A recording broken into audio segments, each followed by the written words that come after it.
The relationship between humans and wildlife in Africa has always been complex, marked by a delicate balance between coexistence and conflict, between respect and fear, between the desire to protect wild animals and the need to safeguard human lives and property. Nowhere is this tension more evident than in the interactions between people and large predators, particularly lions, whose territories increasingly overlap with human settlements as development pushes deeper into wilderness areas and wildlife populations struggle to survive in shrinking habitats. For the rangers, researchers, and support staff who work in wildlife reserves and national parks, living in close proximity to dangerous animals is simply part of the job, a reality they accept and manage through careful protocols, secure facilities, and healthy respect for the capabilities of the creatures they work to protect. Yet even with all these precautions, wildlife occasionally behaves in ways that disrupt routines, challenge assumptions, and create situations that demand creative problem-solving, and often reveal surprising truths about animal behavior and motivation. This is the story of one such situation, an incident that unfolded over several weeks at a remote research camp in the Okavango Delta of Botswana, one of Africa's most pristine and biodiverse wilderness areas. The Okavango Delta is a unique ecosystem, a massive inland river delta where the Okavango River spreads across the Kalahari Desert sands, creating a lush oasis that attracts enormous concentrations of wildlife during the dry season when water elsewhere has disappeared.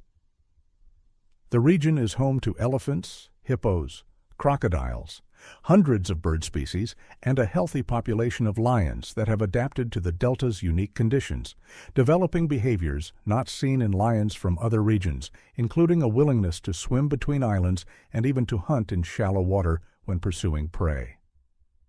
It is in this remarkable environment that the Moremi Research Station operates, a small facility dedicated to long-term ecological studies and wildlife monitoring.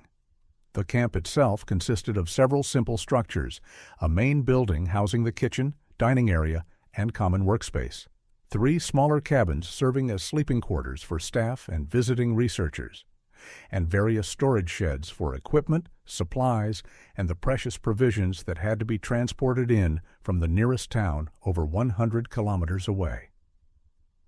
The entire facility was surrounded by a sturdy fence, not so much to keep wildlife out, as any determined elephant or buffalo could easily destroy it, but rather to provide a psychological barrier and to deter casual intrusions by curious animals. The camp housed a rotating population of usually 5 to 8 people at any given time, including the permanent staff led by station manager Joseph Banda, and various researchers who would come for weeks or months at a time to conduct their studies. In March, the camp began experiencing a puzzling problem. Meat stored in the camp's walk-in cooler, a heavily insulated structure powered by solar panels and backup generators, started disappearing. Not all at once, and not in amounts that suggested human theft, but regularly, several kilograms at a time, taken during the night hours when everyone was asleep and the camp was quiet. The first few incidents were attributed to possible miscounting or to staff members taking portions without properly logging them. But as the thefts continued with increasing frequency, it became clear that something else was happening. Joseph conducted a thorough investigation, checking the cooler's locks and finding no signs of forced entry, examining the area around the building for footprints or other evidence, and questioning all staff members about whether they had noticed anything unusual during the night. It was one of the camp's junior researchers, a young woman named Kara Moeti, who was studying leopard populations in the Delta, who finally provided the first real clue. Kara had developed a habit of waking before dawn to begin her observations early, and on one of these pre-dawn excursions, she spotted a lioness leaving the camp through a gap in the fence that had been damaged weeks earlier by a passing elephant and not yet fully repaired. The lioness was moving quickly and purposefully, and most significantly, she was carrying something in her jaws that looked like a substantial piece of meat. Kara immediately woke Joseph and reported what she had seen, and together they examined the cooler. Sure enough, the door, which had been carefully closed the previous evening, was slightly ajar, and a large portion of the kudu haunch that had been hanging inside was missing. The mystery of how a lioness was opening the cooler door would itself prove fascinating once Joseph and his team set up motion-activated cameras to document the thefts. The footage revealed that the lioness had learned, through what must have been trial-and-error experimentation, that by standing on her hind legs and using her weight against the door while simultaneously pulling with her teeth on the rubber seal, she could pop the magnetic catch that held the door closed. Once inside the cooler, which was large enough for her to enter fully, she would select a piece of meat, drag it outside, and carry it away through the gap in the fence. The whole process took less than 2 minutes, and she executed it with the efficiency of someone who had practiced the technique numerous times. The intelligence and problem-solving ability this demonstrated was remarkable, suggesting cognitive flexibility and learning capability that impressed even the experienced wildlife researchers in the camp. But the question that intrigued everyone most was not how the lioness was stealing the meat, but why. Lions in the Okavango Delta had abundant natural prey, including impala, lechwe, warthogs, and even young buffalo. The effort and risk involved in repeatedly entering a human camp to steal meat seemed unnecessary when she could simply hunt like any other lion. Joseph recognized this particular lioness from her distinctive markings and knew she was approximately 6 years old, in her physical prime, and had previously been observed as a capable hunter. There was no obvious reason why she would have developed this abnormal, risky behavior. Some staff members suggested she might be injured and unable to hunt effectively, using the camp as an easy food source while recovering. Others wondered if she had been habituated to humans through previous encounters and had lost her natural wariness, making her dangerous and potentially in need of relocation away from the camp. Joseph decided that rather than immediately taking action to exclude the lioness or relocate her, they should first try to understand what was driving her behavior. He organized a surveillance operation where team members would take turns staying awake during the night hours when the lioness typically appeared, observing from the safety of the buildings to see if they could determine where she was taking the stolen meat. On the third night of this surveillance, a researcher named Thomas Molefe was on watch when the lioness arrived around 3 in the morning. He observed through night vision binoculars as she executed her now familiar routine of opening the cooler, selecting her prize, and departing through the fence gap. But this time, instead of simply noting her departure and return to her log, Thomas decided to follow her at a safe distance using the camp's vehicle, hoping to see where she went. He followed her vehicle lights off, navigating by moonlight and the glow of his night vision equipment as the lioness moved through the landscape with that purposeful ground-covering trot that lions use when traveling. She crossed through a section of Mopane woodland, skirted around a permanent water pool where hippos grunted their territorial challenges into the night, and eventually arrived at an area of rocky outcrops about 2 kilometers from the camp. Here she paused, set down the meat she had been carrying, and released a soft vocalization, a contact call that lionesses use to communicate with cubs. Thomas felt his pulse quicken with excitement. If this lioness had cubs, that would immediately explain her behavior. Mothers with young cubs had exceptional nutritional demands and would go to extraordinary lengths to secure food, particularly if circumstances had separated them from their pride or if they were raising cubs alone for some reason. What happened next, however, was not what Thomas expected. The creature that emerged from the rocks in response to the lioness's call was not a lion cub. It was a young leopard, probably around 4 months old based on its size, moving with the uncertain gait of a juvenile still developing coordination and strength. Thomas watched in absolute astonishment as the lioness greeted this leopard cub with obvious affection, nuzzling it gently before stepping back to allow it access to the meat she had brought. The cub immediately began feeding, and the lioness lay down nearby, watching protectively as the young leopard ate. This was extraordinary, unprecedented in Thomas's experience and knowledge of big cat behavior. Lions and leopards were not friends. They were competitors who occupied similar ecological niches, and lions were known to kill leopard cubs when they found them, eliminating future competition and simply following instincts honed over millions of years of evolution. Thomas documented everything with his camera, taking hundreds of photographs and extensive video footage, knowing that what he was witnessing would be considered remarkable by any wildlife expert. He observed for over an hour as the leopard cub fed and then interacted with the lioness in ways that looked remarkably like play behavior between a mother cat and her kitten. The cub would pounce on the lioness's tail, would bat at her face with soft paws, would rub against her body in greeting behaviors typical of felids. And the lioness tolerated all of this with patience and even apparent enjoyment, occasionally batting gently back at the cub or grooming it with her rough tongue.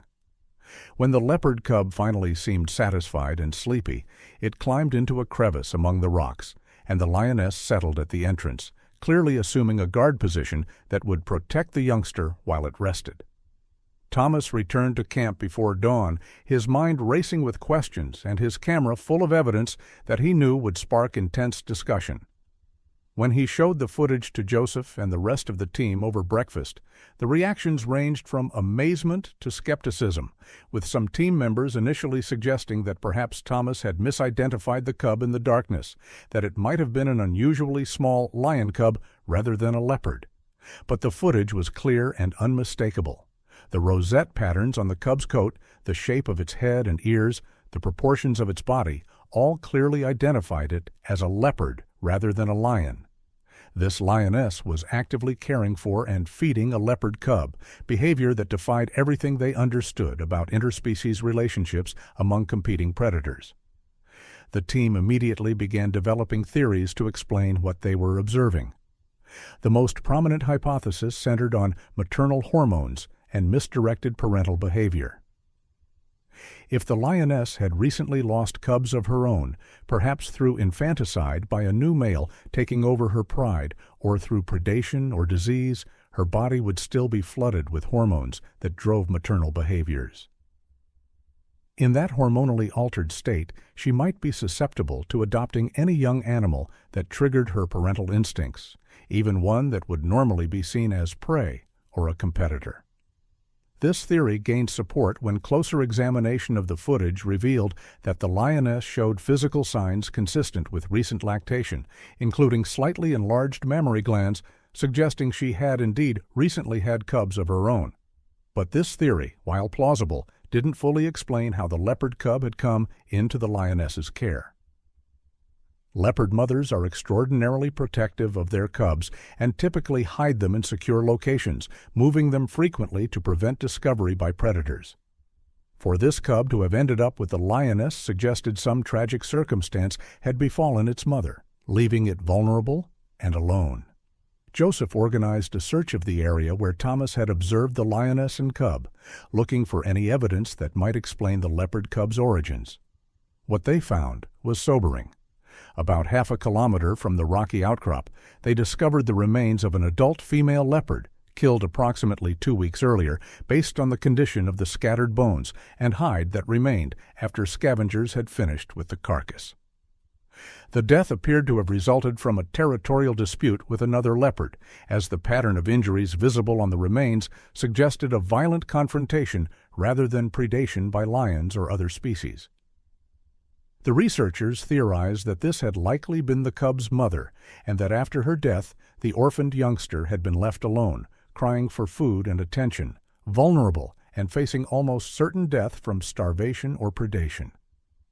Somehow, in some way that they could only speculate about, the lioness had encountered this crying leopard cub, and instead of killing it, instead of following the instincts that should have told her this was a competitor to be eliminated, some combination of her own recent loss and the cub's distress signals had triggered maternal behaviors rather than predatory ones. She had adopted the leopard, had begun caring for it as if it were her own cub, and had developed the remarkable strategy of raiding the research camp to provide food for her unusual charge. Once the team understood the situation, they faced a complex ethical decision. Should they intervene, perhaps capturing the leopard cub and hand-raising it themselves, before releasing it to the wild when it was old enough to survive independently? Or should they allow this unprecedented cross-species adoption to continue, documenting it but not interfering with what was clearly a functional if unusual relationship? The debate was intense, with valid arguments on both sides. Those favoring intervention pointed out that the leopard cub could never truly become part of lion society, that it would eventually need to learn leopard-specific hunting techniques and behaviors that the lioness couldn't teach, and that allowing the relationship to continue might ultimately be setting the cub up for failure when it reached maturity.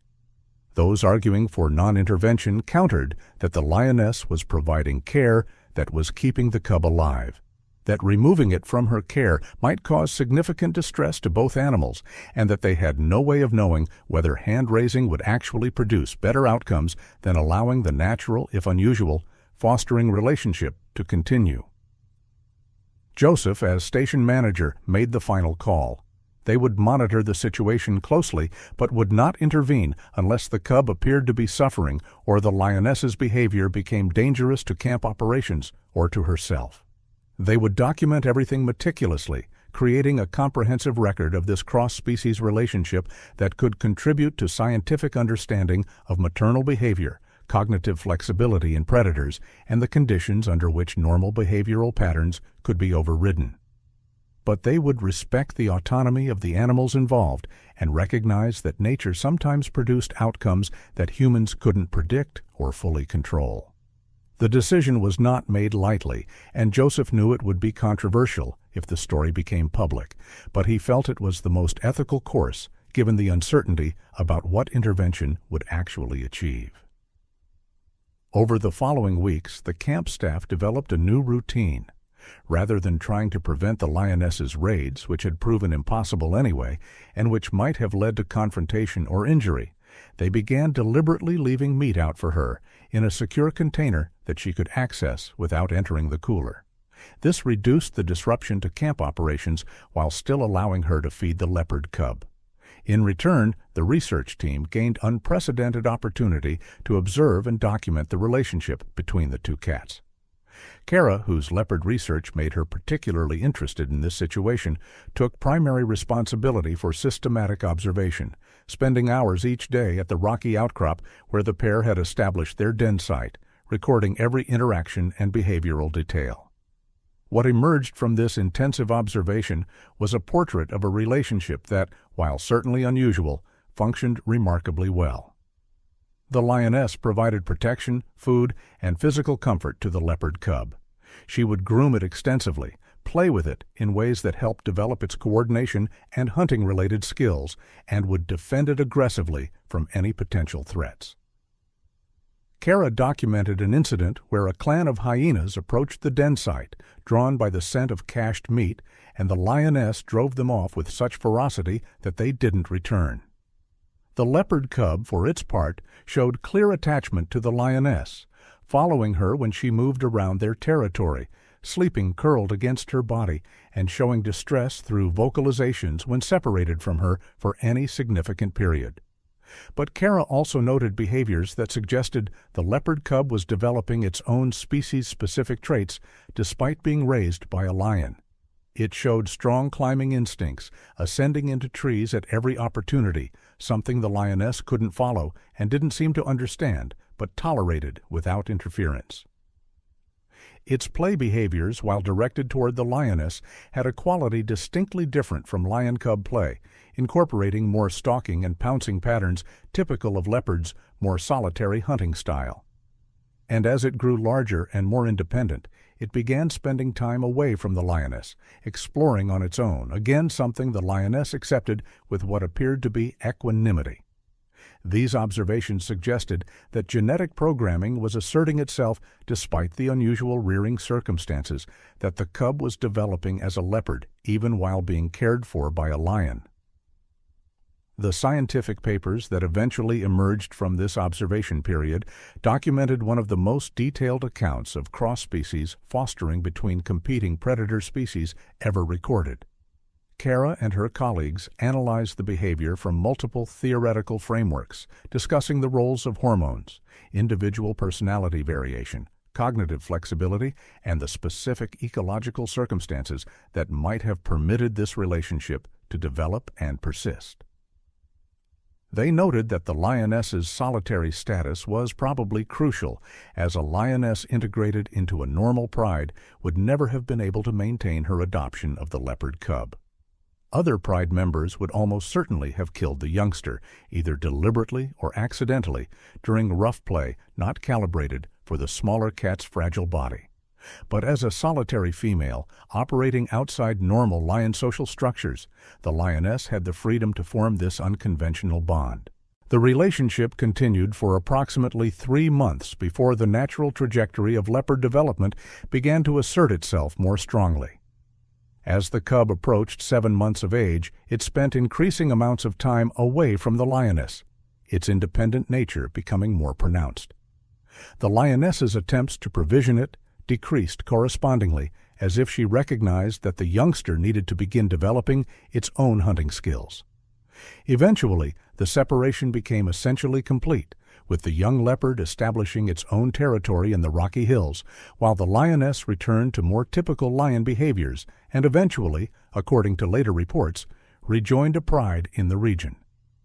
The transition was gradual rather than abrupt, suggesting a natural developmental progression rather than a traumatic break. The young leopard, which the research team had nicknamed Thari, meaning luck in Setswana, survived to adulthood and was still being monitored by researchers 2 years after its adoption by the lioness had ended. It had successfully made the transition to independent life, learned to hunt effectively, and showed no obvious behavioral abnormalities that would prevent it from surviving and potentially breeding. Whether its unusual early experience would have any long-term effects on its behavior or psychology was impossible to determine, but the fact that it survived at all, given that it had been orphaned at such a vulnerable age, was testament to the care the lioness had provided during those critical months. The story of the meat-stealing lioness and her secret leopard charge spread through the wildlife research community and eventually reached the general public through documentary footage and news coverage. Reactions varied widely, from people who saw it as a heartwarming example of maternal love transcending species boundaries, to scientists who cautioned against over-romanticizing what was essentially a case of misdirected maternal behavior resulting from hormonal state and unusual circumstances. Joseph and his team tried to maintain a balanced perspective, acknowledging both the remarkable nature of what they had observed and the importance of not drawing overly broad conclusions from a single exceptional case. For the camp staff who had lived through those months of mystery and discovery, who had watched the relationship develop and had made the difficult decision to allow it to continue, the experience became a defining moment in their careers. They had witnessed something that challenged assumptions about the rigidity of instinctive behaviors, about the capacity for individual animals to respond to unusual circumstances in creative ways, and about the sometimes surprising flexibility of maternal drives.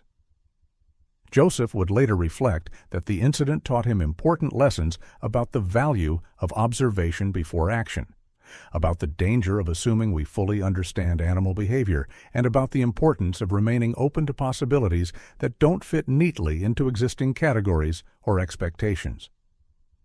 The question posed at the beginning of this story has been answered. What was the lioness's secret? She had adopted a leopard cub, a young animal that should have been her enemy, but that had instead become the recipient of her misdirected maternal care. She had developed an ingenious strategy for feeding this unusual charge, raiding the research camp for meat when natural hunting would have been difficult while caring for a cub. She had protected, groomed, and nurtured this youngster through the most vulnerable months of its life, giving it a chance at survival that it would never have had without her intervention. The behavior was exceptional, perhaps unique, a convergence of circumstances that created an outcome almost no one would have predicted. But it happened, documented in photographs and video, observed by credible witnesses, recorded in scientific literature as one of nature's remarkable departures from expected patterns. The story serves as a reminder that animal behavior, for all our extensive study and accumulated knowledge, retains the capacity to surprise us. Individual animals are not simply biological robots running predetermined programs, but thinking, feeling creatures capable of responding to their circumstances in ways that sometimes defy our categories and expectations. The lioness who stole meat from a research camp to feed an orphaned leopard demonstrated cognitive flexibility, problem-solving ability, and a capacity for care that extended beyond species boundaries under the right conditions. Her story enriches our understanding of animal consciousness and maternal behavior while reminding us that nature is endlessly creative, producing outcomes that challenge our assumptions and invite us to look deeper, to observe more carefully, and to remain humble about the limits of our knowledge. In the end, the greatest secret wasn't that a lioness had adopted a leopard, remarkable as that was, but rather that the natural world continues to hold mysteries and possibilities that we are only beginning to understand, and that every animal we encounter has the potential to teach us something new about the complexity and wonder of life on Earth.